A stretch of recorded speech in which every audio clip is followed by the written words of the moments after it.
Hello नमस्कार सम्पूर्ण साथीहरूलाई डिकबहादुर गुरुङ युट्युब च्यानलमा स्वागत छ। सम्पूर्ण साथीहरूलाई म चाहिँ अम्बकको रेसिपी लिएर आएको छु। हजुरहरूले देख्न सक्नुहुन्छ यहाँ एउटा दुईटा तीनटा चारवटा अम्बक लिएर आएको छु। हजुरहरूले लाइक कमेन्ट सेयर सब्सक्राइब गरेर धेरैभन्दा धेरै माया गरिदिनु होला है। म चाहिँ खानेकुरो च्याख्ला भात र सिस्नो ढेँडोको मात्रै कति ल्याउनु भनेर आज चाहिँ अम्बकको रेसिपी लिएर आएको छु। हजुरहरूले लाइक कमेन्ट सेयर सब्सक्राइब गरिदिनु होला है। डिकबहादुर गुरुङ युट्युब च्यानल सर्च गरेर हेरिदिनु होला, धेरैभन्दा धेरै माया गरिदिनु होला। ल म चाहिँ खान गइरहेको छु गाइजहरू। ल फर्स्ट बाइट खाएँ है।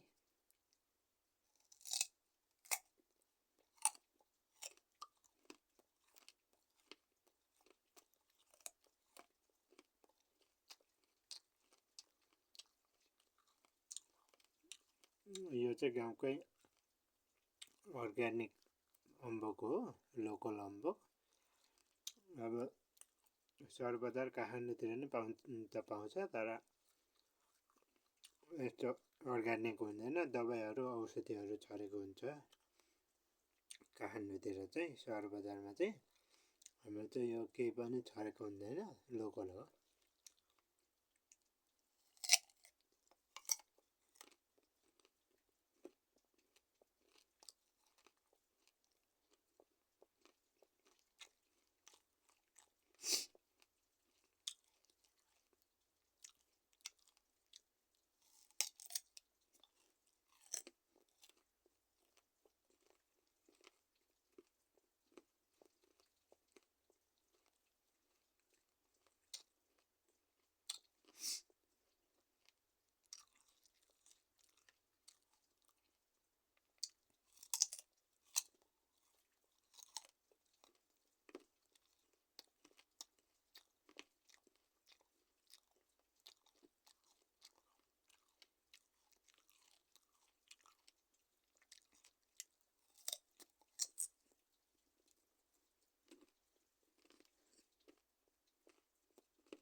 यत्रो छ अम्बक पुरै पाएको।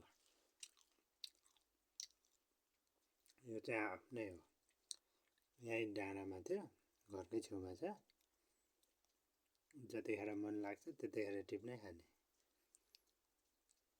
फ्री हो, किन्नु नि पर्दैन।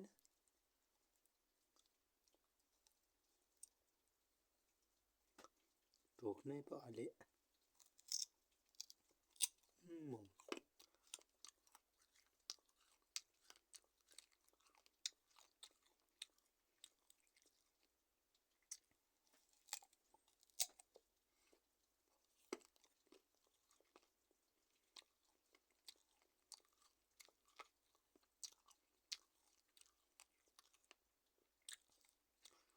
यस्तै भिडियो हेर्नको लागि चाहिँ हजुरहरूले धेरैभन्दा धेरै लाइक कमेन्ट सेयर सब्सक्राइब बेलायकी घन्टी बजाउनु पर्यो।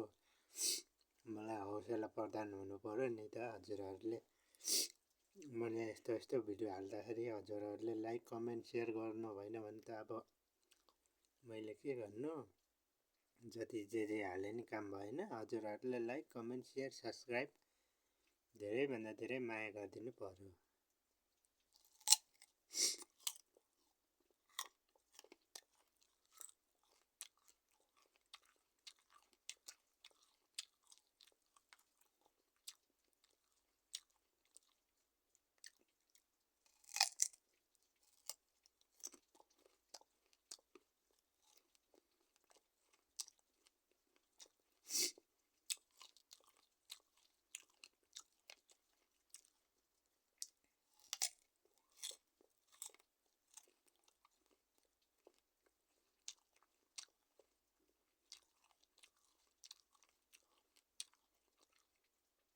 जाडो पनि एकदम चिसो छ, त्यही भएर दुईटा लुगा लगाएको छु गाइसहरू। हजुरहरूले देख्नुभएको होला।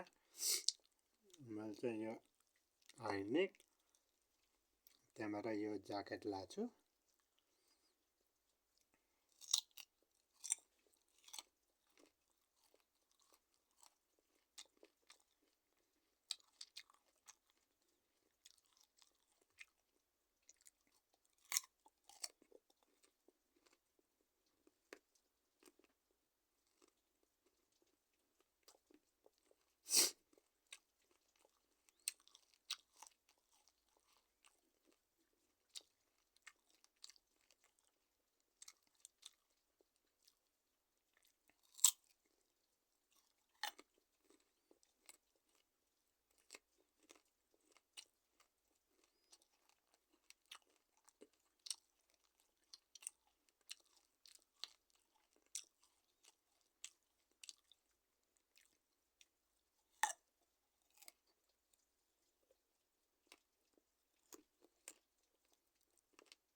यस्तै गरेर मिलाइ खानुपर्छ गाईहरू। कहिले मकैको च्याख्ला र सिस्नो, कोही बेला रोटी र अचार, कोही बेला चामलको भात र मासु दाल सिस्नो, कोही बेला यस्तै अम्बक फलफुल त खाइरहनुपर्छ। मिलाइ खानुपर्छ गाईहरू, अनि चाहिँ मिठो हुन्छ। मुख चिन गरी खानुपर्छ। एउटै कुरो मात्रै खायो भने त वाकदिक हुन्छ, रुच्दैन। यस्तै गरेर खानुपर्छ।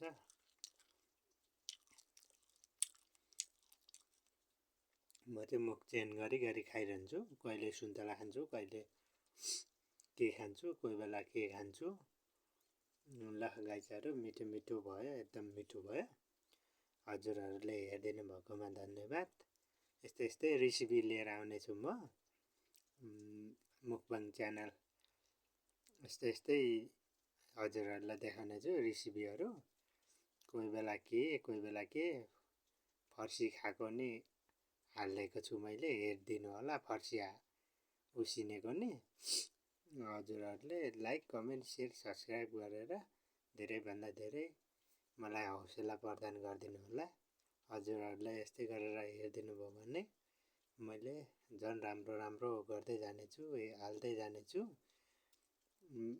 मेरो चाहिँ युट्युबमा भ्युज आएकै छैन, धेरैभन्दा धेरै भ्युज पनि बढाइदिनु होला है भन्दै अर्को यस्तै रेसिपी लिएर आउनेछु अर्कोचोटि। अब म लिएर आइरहनेछु रेसिपीहरू भन्दै म अर्को भ्लगमा भेट्ने बाचासहित छुट्न चाहन्छु। गाइजहरू नमस्कार, बाई बाई, गुड नाइट। आरामले सुत्नु होला, राम्रो गरेर सुत्नु होला है।